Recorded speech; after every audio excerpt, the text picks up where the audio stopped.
Welcome to Artonaut, the podcast where we discuss the fascinating intersection of art and space exploration. Our guests today are the full all-artist crew of Imagination 1 Moon Analog mission that concluded just over a month ago.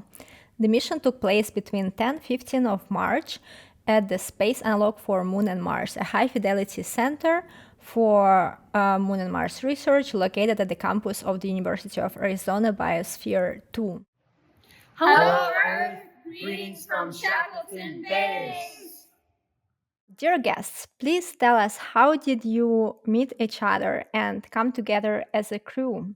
And were there any specific selection criteria? Well, I will start with that. The story of the mission really began, I think, about 3 years ago, 2.5 years ago. I can't remember how long ago. It was a while ago when I met with Kai Statz, who runs the analog facility, the space analog for Moon and Mars near Biosphere 2. And I was presenting at a conference of analog astronauts being those people who simulate missions in space, but they're here on Earth.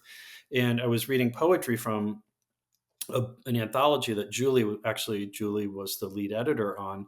But I was just sharing some of that with these analog astronauts, many of whom were scientists and engineers. And the idea came up after that. There was a great response to the poetry, and so the idea came up. Let's do an all artist mission. The facility at that point, Sam, was still very much under construction. And so I talked to Julie, I think, informally, not long after that, I think, and said, what do you think? Is this, an idea? Because we've been collaborating on these ideas for a while. And then I went to one of the deans at the University of Arizona, Andy Schultz, who's head of the College of Fine Arts, from which Ivy and Liz come from. And I pitched the idea, and I said, I think this is a great idea because art and space belong together. We'll take culture with us. And this facility is affiliated with the University of Arizona, and there's a strong um, artistic community at Arizona and a strong history of space science. And without the support from Andy Schultz at the College of Fine Arts, we wouldn't have done it. So he basically put the funding forward for two slots, both of which were after a selection process. Ivy and Liz became those two analog astronaut artists, lunar beings that came with us. And I knew, Julie, of course, had to be a part of it as a poet and a fellow space enthusiast. And we each developed our own sort of funding, portfolio for that. So that's kind of how it came to be. And I don't know that any of Julie and I go back a while, but I don't know that Ivy and Liz, you guys knew each other a little bit from performance stuff, right? Yeah, Ivy worked in the costume shop in the School of Dance, and so we collaborated for many years before this. So it was great to reconnect, and yeah. But what were you looking for when you did the selection? Were there any specific requirements? Was it related to the disciplines? Who were you looking for? It was an open process, and yeah, the College of Fine Arts call, with their support, we wanted people who were team players, to use a cliche, and we wanted a diversity of backgrounds and viewpoints, and not necessarily someone who was that sort of into space. And so we wanted a variety of disciplines. But yeah, Julie, do you have thoughts about how we went about that process? When we went through that process, one of the main things that we were thinking about, Chris, or that I'm remembering, is the disciplines people were working in. So we were really excited thinking about Ivy's work with fabrics and costumes, and thinking about the way that that would connect to dance specifically. There were so many wonderful people, and I think when we were looking at how to figure out who would be part of this, it was humbling in the sense that there's so many really qualified people. So I'm really thankful to be have been a part of it from the beginning, and just to say that it's like so many people would be good at this, but I think we have an amazing team. Like, we got exactly the right combination of people. And then you arrived at the base, and you, of course, brought along all kind of ambitions with you as artists, was there also a very specific protocol or schedule to follow? Perhaps you also had to contribute to any science experiments at the facility, or was that not the case? It was a little bit the case, and maybe I'll toss this over to Julie, and then Ivy and Liz can talk about this too. But yeah, we had our art projects, but we had to keep the facility working. It's like it's a very high tech home, pressurized habitat. Yeah, I don't know. Do you guys want to sort of weigh in on what were some of the things that we were doing? We're obviously there to do our art, but we had a lot of other stuff going on. Yeah, we were contributing to the overall mission of the facility. So there weren't specific, um, we weren't working on specific science experiments, although we were part of the overall scientific experiment of SAM itself. So some of the things that includes would be testing out the pressurization of the habitat. We were working in a what they call mode 2, which is pressurized, but air is passing through the facility. And so one of the things that we were constantly checking and aware of throughout each day was, were we staying within the right pressure? Were we over pressurized, under pressurized? And that was something that went well overall. We also were keeping track of things like CO2 levels throughout the facility, and also testing out, related to that, a new set of sensors that the previous crews had not been installed for the previous crews. So throughout the day, we were doing things like checking the pressure, checking CO2, checking on a hydroponics system, and making sure that was functioning well. So overall, the facility and making sure, because it's a new facility still. We were only the third crew. They're making adjustments along the way. And so a lot of what we were doing was just contributing to their overall understanding of how the facility is working. I think too, from my perspective, there was just an incredible amount of preparation that went into forming the daily schedules, and we talked a lot about that. Starting in the fall, we met once a week and talked about our individual projects, how we could collaborate, how it would all kind of fuse together in terms of all four of us, in terms of the bigger picture of the scientific lens and things that we were dealing with.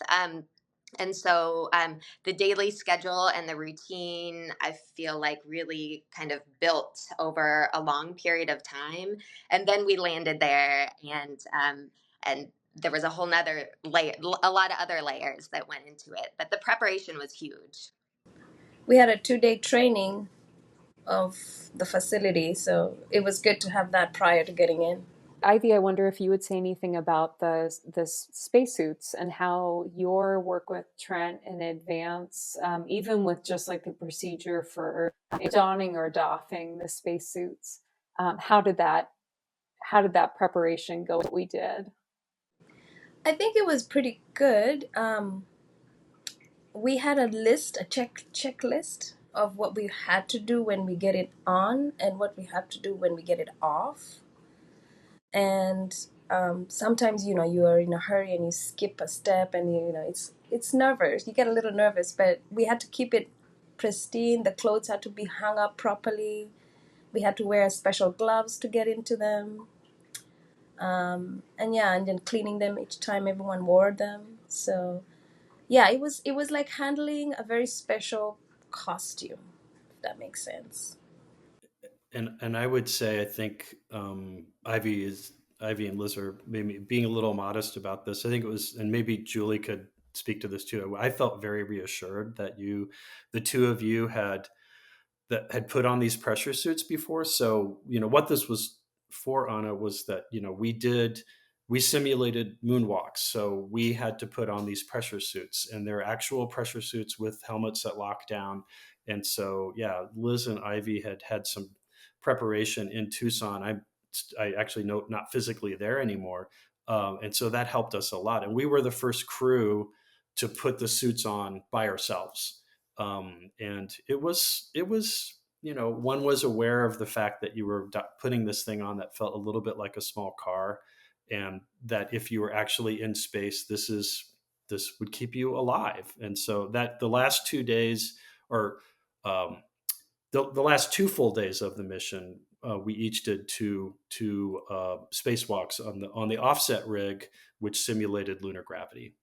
Yeah, I think this kind of goes back to just the theme of preparation, that I really feel like there was a lot of collaborative energy that built before we ended up at the Biosphere. So Ivy worked a lot with Trent for how long? Over a year, right?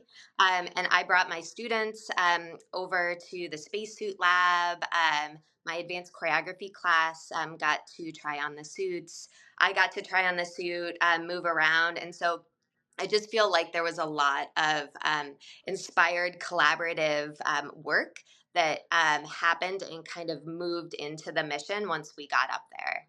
I got to see Liz's students in the spacesuits, and thinking about watching them, it was a different kind of research. If you think about testing out a pressure suit just for thinking about the scientific aspects of it, there's maybe a certain range of motion. But watching Liz and watching her students, it was totally different. Like they're doing things that I feel like I couldn't do with my body not wearing a pressure suit, and they were doing it wearing a pressure suit. So really amazing to think about the way that that tests the full capabilities of the suit. Thank you so much for your exciting stories. And indeed, the preparation sounds almost more exciting or more important than the mission itself. But coming back to the mission, we actually have a history of artists being a really great commanders of the at least analog astronaut missions. We know at least two artists who've done that, now three, together with you, Christopher. And I wanted to ask just what was your experience? Did you have any special tasks or responsibilities, or maybe some special honors? I don't know, maybe you were the first one to walk on the moon? No, I wasn't. I was the last, which was great. So that's your responsibility, I guess. Yeah. Last. The captain goes last, or whatever. Yeah. It's a thank you for that question. I feel like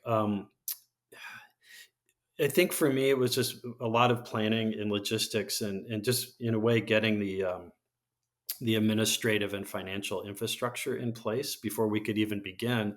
And then once Julie and I were on board, we went through the selection process, and then it was teamwork, and really everybody was pitching in. And if I asked, we had to complete conflict resolution classes. We had to I talked a lot, spoke to the crew a lot about the moon, little sort of science lectures in a way. So it's just sort of leading in that way. I was even uncomfortable calling myself a commander for a long time, and I still feel like it was really just a matter of facilitating. And then once we got in, because we're friends, like we bonded so tightly. I feel like we're friends for life, and as a result of this, and we'll go forward with projects after the mission's over, but the mission's not over in a sense. But once we were in there, and everybody can talk to this, like we did really well. Like we were aware of, and there was the sort of ongoing sort of low grade stress of like, is everything working and are we getting everything done?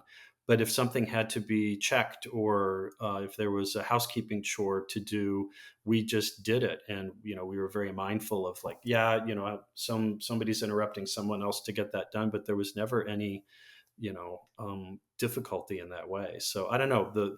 What do you guys think? Like it felt like leadership was actually just collective, that we all sort of pitched in. Yeah, I felt like we just built a lot of really authentic collaborative energy, and it moved into the mission, and we all just worked really well together and had fun.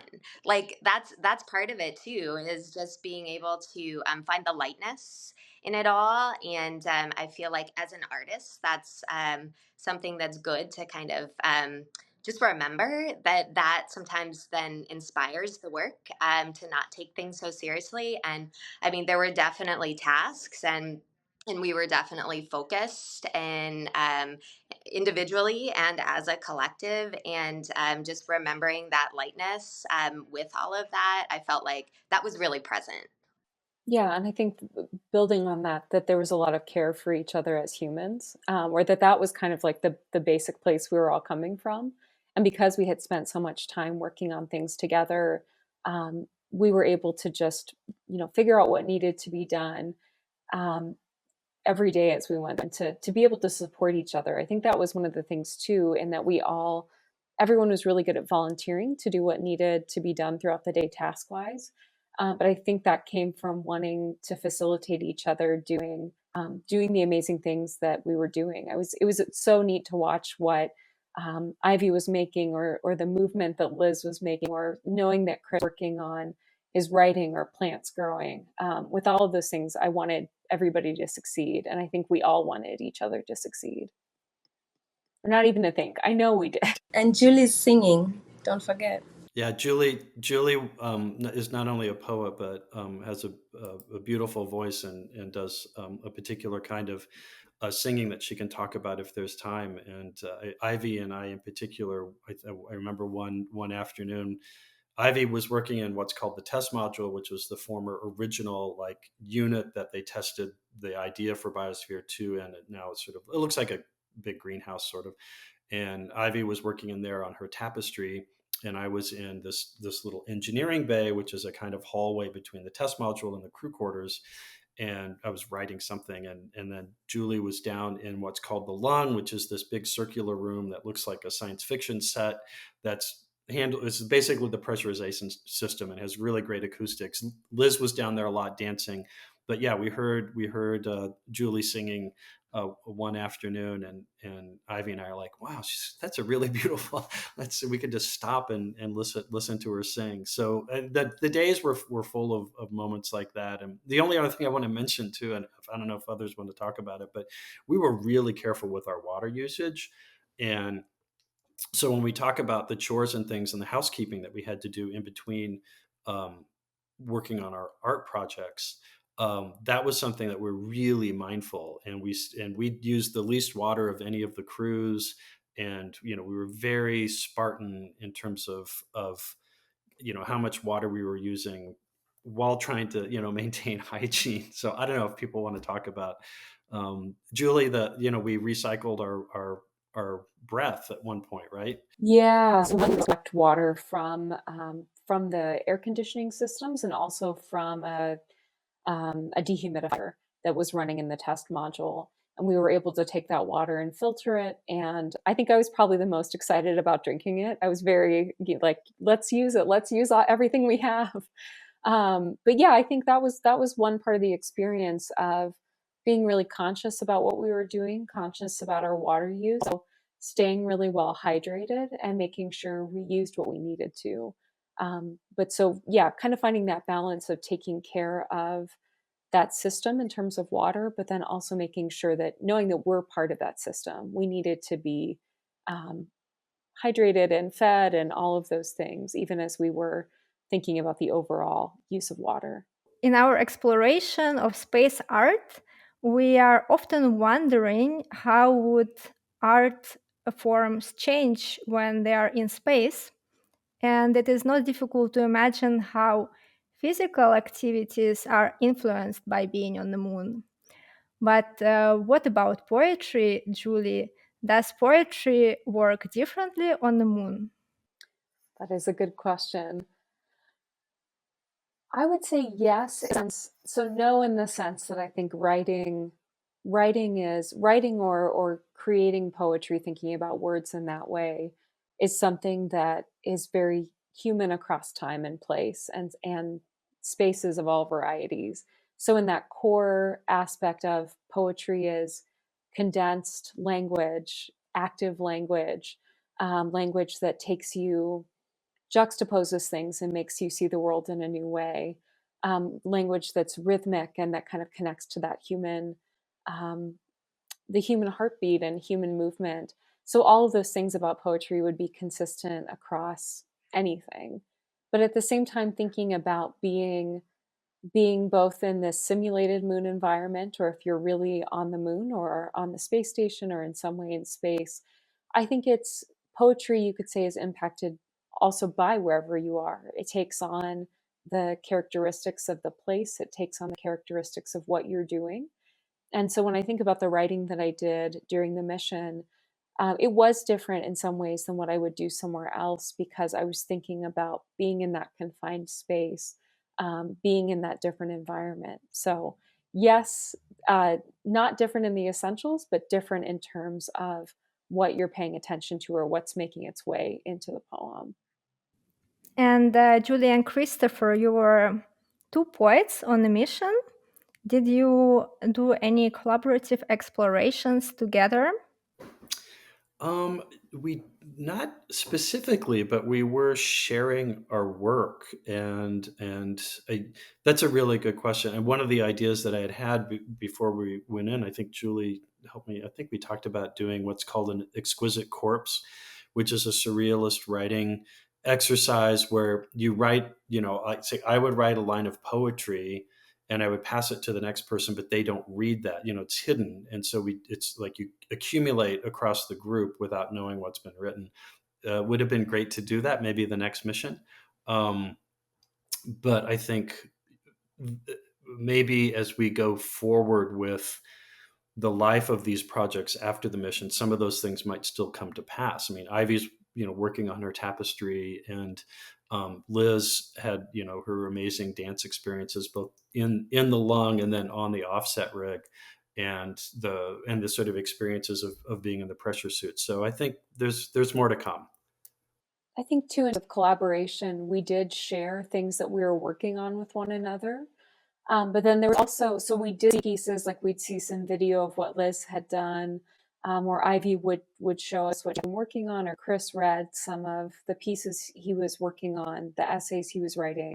But at the same time, actually thinking about that exquisite corpse idea, there was an element of entirely knowing what each other were doing. Like I could hear Ivy sewing, but I maybe didn't know what she was, or we knew Liz was in the lung, as she described it, rolling around and trying the full, full capabilities of that space, but we didn't get to see all of it. So there was a little bit of that, just sharing the space together without knowing exactly what each other were doing in a really like positive, energetic way. Yeah, and I feel like from a dancer's perspective too, I mean, anytime you're working in that site specific realm, there's a certain energy to that, and that infuses the movement, it infuses your work. And I really feel like for me, it really just inspired a curiosity, like in a lot of different realms, like in a physical sense, with like how a dancer's perspective can help inform movement on the moon, like in a really direct way in terms of like accessibility to detail, accessibility to moving with nuance, with quality, weight shift, basic like fall and recovery, connection to your core and your center and your surface, like all of those physical aspects. And then beyond that, kind of in the multi-sensory realm of like conceptually, then how that informs the movement, and like in a philosophical sense, how all of that just melds together and creates the work. And so I just feel so grateful for this experience in that it was just really unique to be able to collaborate in this zone that was just really unique. One of the things that I don't know, it just occurs to me that one of the things that might be interesting to people listening to this is that, there's the technical aspect of running a facility like that. So we had each evening, I would gather information from everybody. Like, let's say Ivy was, because the hydroponics rack we ate dehydrated food, but we had some fresh greens in the hydroponics rack. And because she was working in that area, she ended up doing like the pH level checks and the electrical current checks on the plants, while working on her tapestry. And Julie was checking X, Y, or Z, and Liz, and so we would gather all that information, and each evening I would send out to the earth. I would send a little mission report that had all so this is what we've been tracking during the day. But it's like Ivy was also doing her mission report, but it was this tapestry. And I've just been struck by that the whole time, like this ancient art form that's basically providing a different kind of mission report. So I don't know. I'd love to hear you talk a little bit about how the tapestry is going and what's in it and what's being added to it and stuff. Um, I'm adding more book titles to the shelf. I showed it to one of my professors and she said, yeah, add more book titles. So I'm thinking about putting stuff on the shelf that have to do with taking care of your habitat. So preserving how to preserve water or how to take care of the plants and titles of that sort, so that what I was thinking is if we went to the moon and we sent it back, it could be a living work of, like, it's reporting something, but it's also a piece of art that you can use, I guess. I was just curious to know a little bit more from Ivy about actually like technical aspect of this art piece. How was it exactly done? Everything recycled. So old fabrics from my past that I've used in other projects, I'm just, because the mission for me was to recycle, repurpose, thinking about how do you practice what we are saying if we were on the moon? Like, we have to, if your old clothes don't fit anymore, how do you fix them? You can't go to the mall and buy a new shirt. So that's just how I was thinking. It's like, how do I use what I have and give it a second life? One of the things we had to think about was what we would physically take with us individually, and it had to fit into a very small container, about yay big. And so we made the decision that some of our equipment, our research equipment, would be staged there as though the habitat had been occupied by others, or robotic delivery of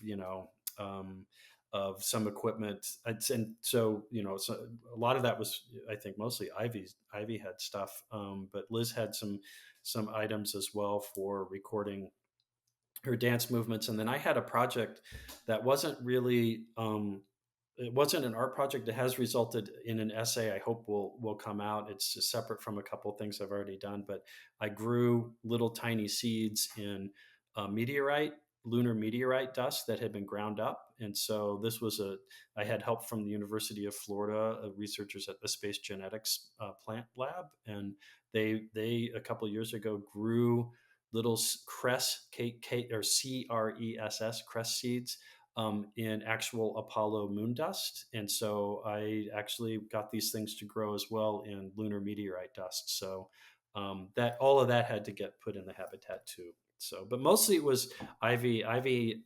She spread a lot of stuff of Ivy's got spread out in the habitat, which was great because it was colorful, and we're in this steel structure that's very, it's metallic and still welcoming. There was cork in there as well.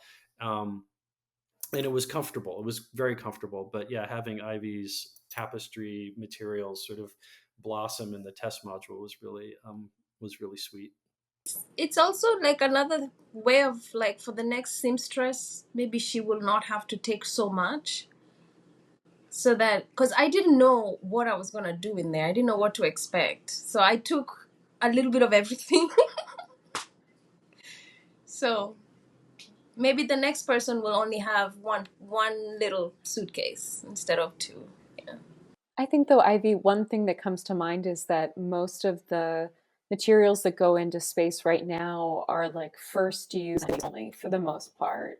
So thinking about, even though you took things with us, it was all recycled. It was all materials that you were recycling and reusing.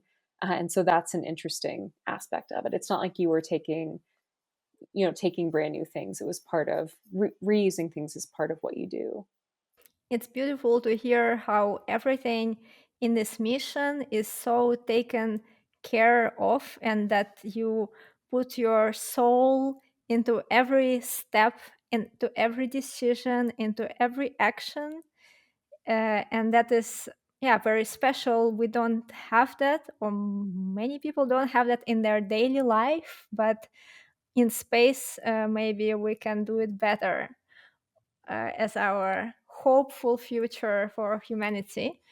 Uh, when I watch videos from the International Space Station, what always induces this sense of awe is this beautiful motion of astronauts in microgravity.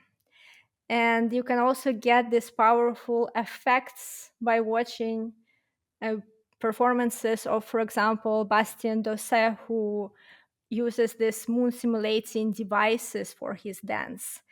And I was wondering if, Liz, you got a chance to experience these special devices for simulating Moon and Mars gravity at the facility, and how did it affect your choreographic experimentation? Yeah, I love that. And that's so interesting that you just said that because Trent Tresh actually just sent a video of that simulator. I think I know what you're talking about. Like it's the steel in the center and he does the dancing around. Yeah. So that's amazing. And I haven't experienced that. And it's kind of something that is like we're talking about. The 1/6 gravity rig did give me an opportunity to kind of feel that, and that opportunity to kind of feel that I call it that pocket of space that you just are able to experience that lightness. As a dancer, I've talked about this, we call it ballon, and it's a sense of light-footedness, like airiness that dancers are try so hard to attain as far as feeling that pocket of space and then landing with softness. So that was really special, and I really do feel like it inspired more curiosity as to how a dancer's perspective can inform the 1/6 gravity realm. So in the EVA experience, the moonwalk, I felt like that felt really separate from the movement that I did in the habitat. Just because it would take a while for me to really start to feel how that moved, to be able to choreograph for the rig. I almost feel like you would need to choreograph on the rig. And so kind of going back to what you said about just the care um, of like moving around, I really did feel, and the care we had for each other, and just kind of like the theme of care in general. I feel like I found myself moving slower in the habitat. It was smaller and a small space. And so it inspired just how to move in an articulate, efficient way in small spaces. And so I worked a lot in the lung and the tunnel going into the lung that reminded me a lot of at least what I've seen in spaceships as far as just kind of like that floating, rolling essence. And so that care, I really do feel like it, with the space, with the confined space, really infused the work that I did. Oh yeah, slow is smooth and smooth is fast. That was a Trent. That was a Trent line that we used a lot. I love that. Right? It's good. It's like it's really good for just life in general. Slow is smooth and smooth is fast. So move slow to move fast. It's great. It's magic. It also works when you're doing quick changes. Totally. It's like when you start feeling rushed in your day and then all of a sudden you get all this frantic energy and then you drop your keys and then you forget something and it's like you're not in your body. And I do feel like it gave me an opportunity to like be in my body. And that I feel like that's really special as an artist, that embodied knowing, right? It's very experiential. And this mission, I felt like just it gave me an opportunity to feel really present with my work and with each other. And I just want to pick up on that too, because I think that, that's a quality of mindfulness, right? Like being in the present moment without judgment, without looking back to the past or anticipating the future. And I think for all of us being in the habitat, and especially being in the pressure suits when we were on our EVAs, and maybe others can talk about this too.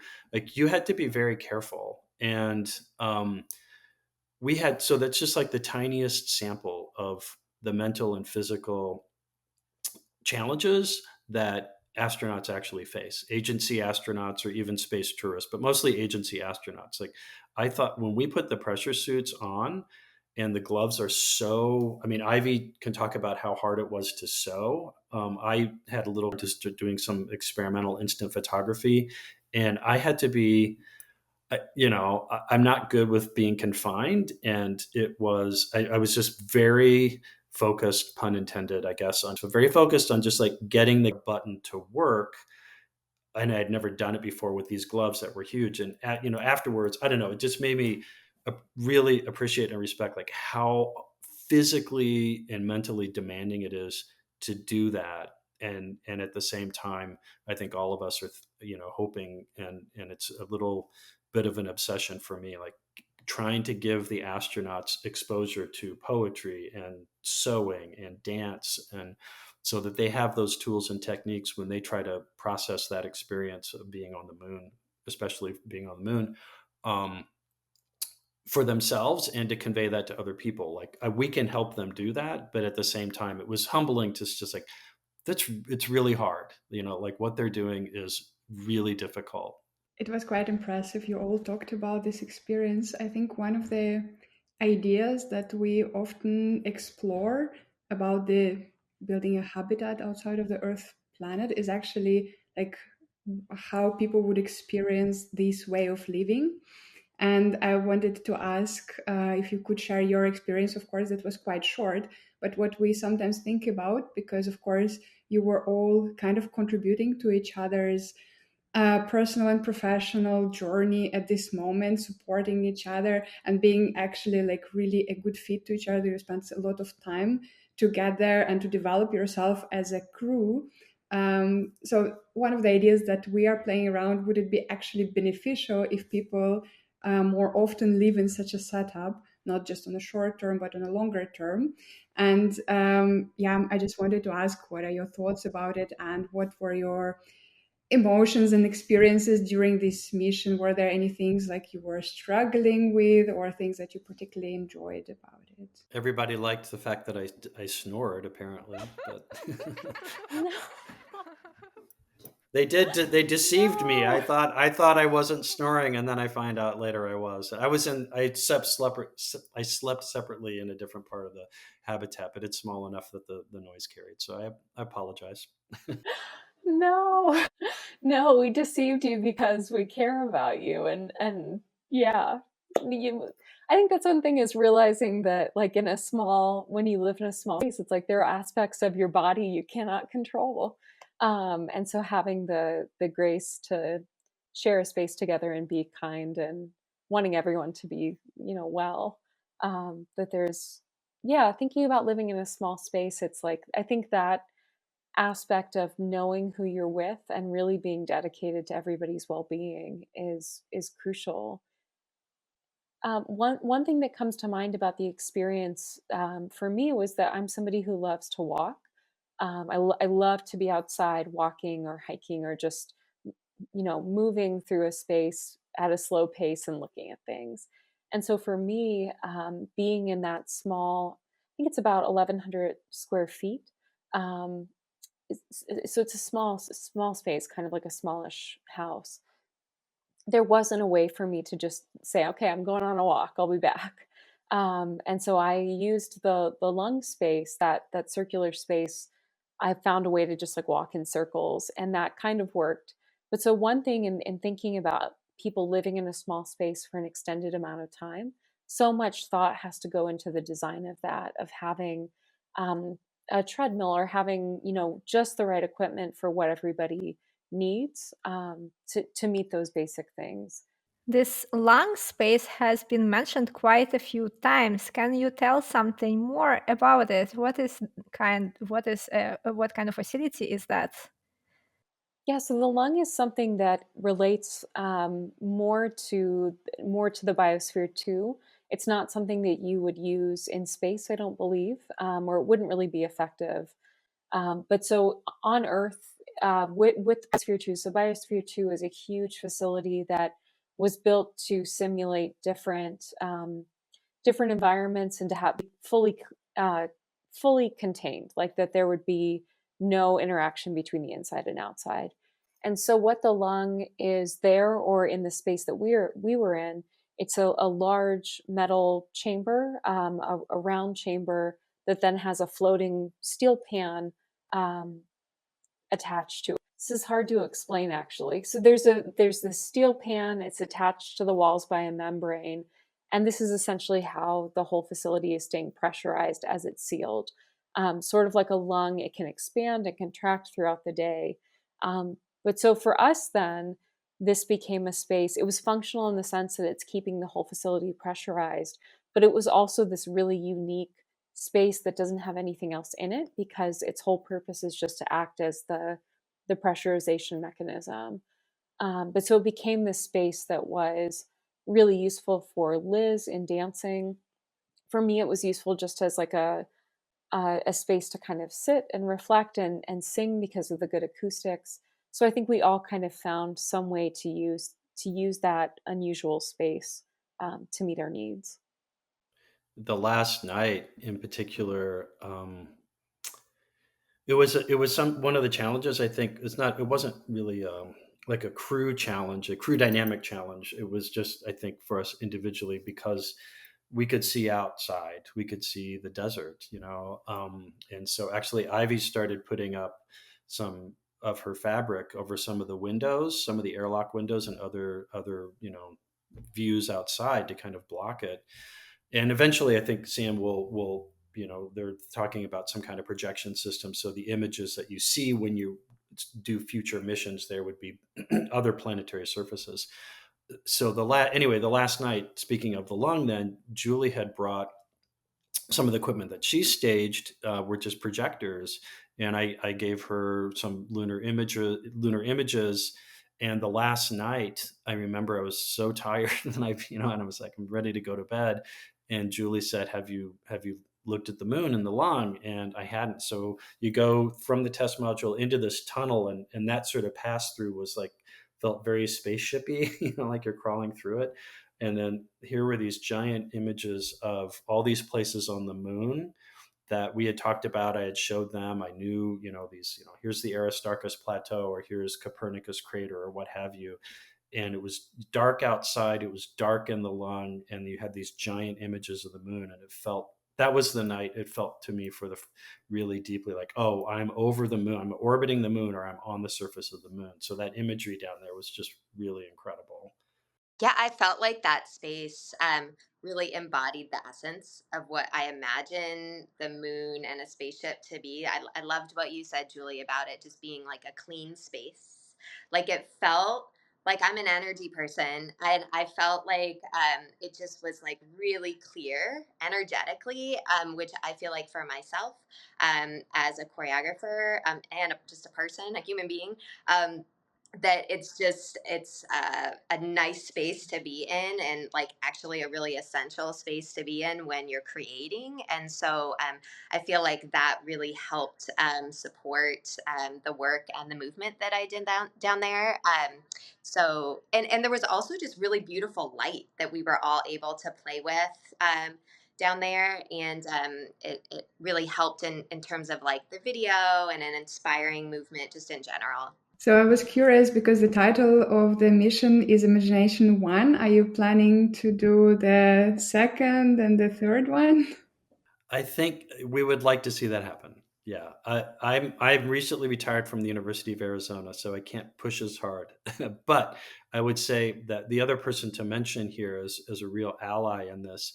So Andy Schultz, who's the dean of the College of Fine Arts at the University of Arizona, but then his associate dean for research in the College of Fine Arts, Ellen McMahon, was also a constant source of support and funding for needing a little bit of money to help Ivy purchase T-shirts. So we have our insignia and our logo, the mission patch, the beautiful patch that she designed, the beautiful logo that she designed. But it's my hope, and it's certainly, I think as the four of us move forward with trying to display artwork. Liz has ideas for a dance show at the University of Arizona. There's the Art of Planetary Science, which is also held on campus at the Lunar and Planetary Laboratory. It's like we want to push that forward, and would definitely like to see more all artist missions or artist dominated missions at that facility. So fingers crossed, and I think we'll all be lobbying for that to continue. At the same time that the university, like many places, is struggling with financial issues. So, but this feels like something that has momentum. So we want to keep it going. Yeah. Yeah, I really feel like we've generated a lot of positive momentum in that arena. And Julie and Ivy and Trent, and we're all working on kind of moving this forward in the spring 2025 for a performance on the Eller stage with the dance majors. Um, so I just think it's really special, like especially like from my perspective as a teacher, how my work can infuse and connect with the students. And so, I mean, there's a theme oftentimes of that fusion of arts and science. And I feel like we're really doing it. Like we're actually doing that and bringing all of us together with everyone up at the Biosphere, then returning all of that good energy to the students and giving them opportunities to perform and go up to the Biosphere and just connect in that way. I just feel like this mission's really inspired that. And so there's just a lot of positive momentum with it. On the subject of momentum, just 2 weeks after you were back on Earth, on the 2nd of April 2024, Christopher has released Still as Bright, Illuminating History of the Moon. This book, it gives an immersive cultural and scientific overview of history of the moon. And we want to celebrate it together with this podcast and ask a few questions to Christopher about the book. I would be happy to answer them. Thank you. So we were wondering, like, your love for the moon manifests itself through your work. So we were, as you asked us, we were also actually wondering where your love story with the moon begins. Yeah, it's so I grew up, I'm a little older than everybody here. So I watched the Apollo 11 landing. I was a kid, I was a young kid. And so there was that interest that I think a lot of us have, as kids, space is cool and so forth. But it was also something, well, it wasn't the moon in a way. It was the missions to the moon as a child. Like that was what interested me. And then I sort of lost that as I got older and came back then to stargazing many years ago. I got a telescope after winning a tiny poetry award in Kansas and started looking at the night sky. And I avoided looking at the moon because it crowds out the light, crowds out all these other things that you can look at, like galaxies and so forth. But in Tucson, so when I was living there and working at UA, I was overworking, and the book sort of weaves this, some memoir with, the story of a boy and his telescope and the moon. And it was about when getting closer to like the 50th anniversary of Apollo 11. So people were talking about the moon and the Artemis program, which is going to return us to the moon because there's water ice there, which is a gift that we can utilize and hopefully use sustainably. So all of that was kind of in my head, and I hadn't used my telescope in months, if not years. And so I hauled it out one night in my backyard in Tucson and looked at the moon. And that really is where it started. And I had looked at the moon before, and I had the pleasure of showing, my fellow teammates the moon through telescopes, and it's an astonishing sight and remains that way for me. And so that was really the beginning of the book, was a particular night in Tucson with all of this was sort of on my mind. And I thought, oh, the moon is always there. Like in a sense, I had taken it for granted, and I have fallen in love with it. It's an amazing world, and we can access it with our own eyes, right, and with binoculars. And I don't know if this is the case in Europe, but in the US, there are almost 1,000 libraries where you can borrow a telescope. So you don't have to own one. You can borrow a telescope from the library. So yes, tell your libraries, there in Germany and the Netherlands to do that. Like it's just a way of getting it out, democratizing access to space in a way. So that's how I fell in love with it, and just the cultural history. The moon's an archive of symbolism of love and death and timekeeping. It's important still in religious significance, and of course the scientific history. So Just out of curiosity, Christopher, if you got a chance to actually go yourself to the moon, which sites would you visit and why? That's a good question. I have been asked, like, would you go? It's like, of course I would. Um, of course I would go. I think I would want to go.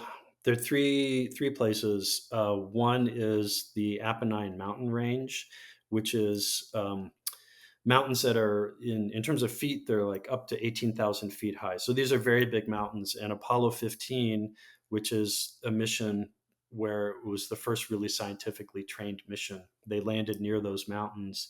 And that science training, by the way, gave them a sense of the moon as a home, as a familiar place. And that's a theme in the book, is place and home. So I'd love to see the Apennine Mountains. Copernicus crater was like the first thing I looked at that night in Tucson, and it's a massive crater. It's the size of the U.S. state of Rhode Island, and has these complex terraces and very rugged. And the other place, there's more than one. I would go to several. The Aristarchus Plateau, which is this very weird looking, built up sort of mesa of volcanic, lava that has built up over time. And it's a place where some astronomers have seen what probably is like gassing of material out of the subsurface of the moon that causes dust to get charged and produces lights. So it's a kind of mysterious place on the moon. So those would be my top three if I only had three places to go.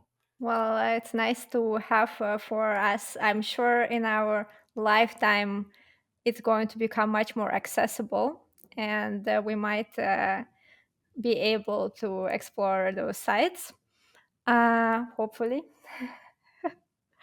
The premise of the book is very intriguing because you are mentioning that you explore history from antiquity and up until tomorrow. What is tomorrow? What is the future history of the moon according to the book?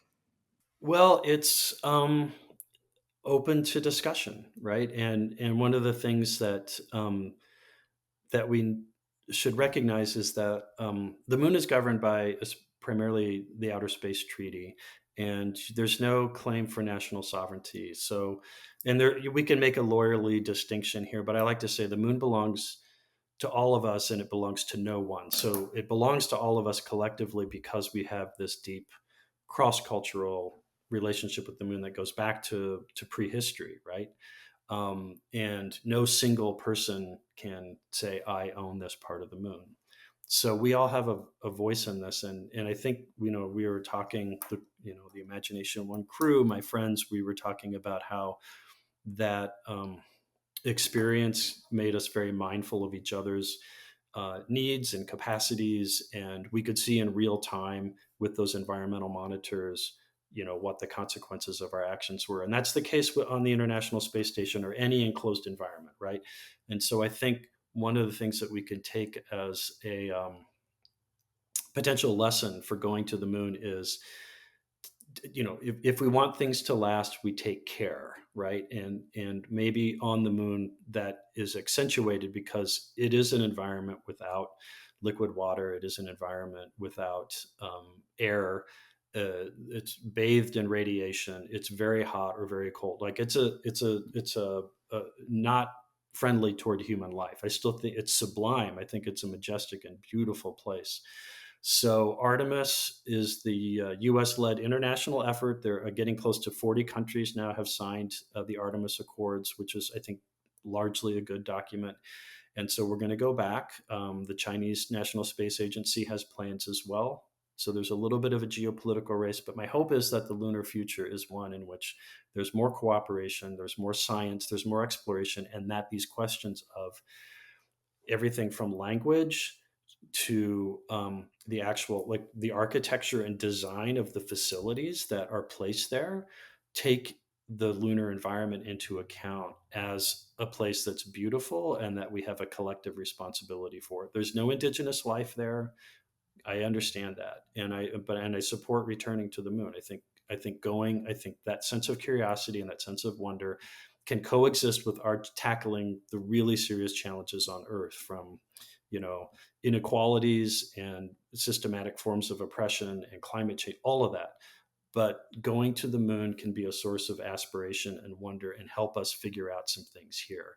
But we all have a voice in that. So I hope that the artistic community, like all of us gathered here, and the wider community implied by this gathering, can have some influence to say to the policymakers and the engineers, most of whom I think want to do the right thing, but might not think about, let's design a facility that's not ugly, like, or let's think about how the arts can inform stewardship of the moon. All of that, I think, is on the table and needs to be part of the conversation. So it's exciting, but it's also challenging.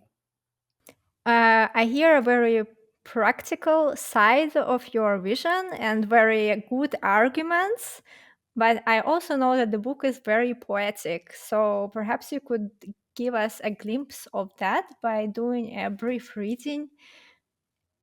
Before we get our hands on a print, we'd love to hear a little bit of the book. Yeah. Okay. Yes. This is right from the opening. So this is the prologue. Each month, when the moon returns at dusk, lit and waxing, the first sea I routinely observe is Mare Crisium, the Sea of Crises, and the first lake I look for is the foreshortened Lacus Temporis, the Lake of Time. That seems just so. Mare Crisium is a huge plain of solid lava close to the near side's eastern limb. It looks elliptical. You can see it with your own eyes. And in the telescope, Crisium is ringed by headlands, dotted with craters, and rippled with low ridges like cast aside thoughts. Lacus Temporis, despite its weighty name, is a banal patch of gray rock, though shaped appropriately, a bit like an hourglass. The moon is always there, at least in our lives, lit or dark, seen or not, a frigid or scalding globe of pits and rubble, of peaks and scars, our helpful companion in gravity and evolution, a symbol, a surface, a nightlight during its days-long lunar morning, and a silent siren for nocturnal predators, for mythic werewolves, lovers, geologists, and soon again, the astronauts. For me, until recently, as for other stargazers, the moon was a bane that bleached out fainter gray green galaxies and nebula that one might otherwise see in the eyepieces of backyard telescopes or on the computer screens of professional observatories. But one night in a Tucson backyard, I looked at the moon with my own eyes, and touched by the shadows of delicate mesquite leaves that it cast, I felt something clear, something inevitable, something sweet without striving. Not a child's silver spacesuit fantasy, not an adult's grasping for achievement and flattery, but a sober calm and more a grounded curiosity. I could go there, I thought. I could watch and learn. It felt like an epiphany, seeing that moon, waxing past its half moon phase, brimming with potential and shining peacefully above ordinary darkness. Thank you so much for reading such a beautiful piece. I'm actually really looking forward for reading the book. And if any of our listeners would like to do that, they could get one on Amazon or at Simon and Schuster, or join Christopher for some reading and also stargazing, moon gazing. Thank you so much, and hopefully I'll, in the months ahead, be able to cross the pond and meet all of you, and maybe do some readings from the book in Europe as well, which would be great. We want to thank you all again, and our guest of today. And of course, we invite our audience for the next episode, including you. We hope you become a part of our audience and join to listen for more space art stories and share the experiences.